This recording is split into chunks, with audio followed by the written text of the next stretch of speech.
উনি নিজে দায়িত্ব নিয়ে বলেছেন যে এই যে মব হচ্ছে, মবটা প্রেশার গ্রুপ, উনি নিজে বলেছেন এটা। আমি নিজে কথা বলেছি তখন ডেপুটি প্রেস সচিবের সঙ্গে, উনিও ক্ষমতাবান মানুষ, ডক্টর ইউনূসের আপন ভাতিজা। সে বলেছে যে এটা সরকারের পজিশন না। তার মানে আপনি মবকে যখন জাস্টিফাই করেছেন তখন তো আপনার দায় এখানে আছে, তাই না? তো এই কাজগুলো উনি কীভাবে করেছেন, এবং আপনি দেখেছেন সেই মব ডেইলি স্টার, প্রথম আলোতে গিয়ে কী করেছে, কী চালিয়েছে, তাই না?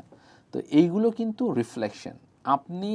আপনি আমি একটাভাবে একজনকে দায়মুক্তি দিচ্ছি, কিন্তু যে ঘৃণার চাষ আপনি করছেন এবং একই সঙ্গে ফার রাইটকে চোখ বন্ধ করে এক ধরনের ক্লিন চিট দিয়ে দিচ্ছেন, হ্যাঁ, মানে ভিকটিমহুডের গল্প সাজিয়ে, এই জায়গাটা আমার কাছে মনে হয়েছে যে বাংলাদেশের যে ট্র্যাজেক্টরি, বাংলাদেশের দীর্ঘ বছরের যে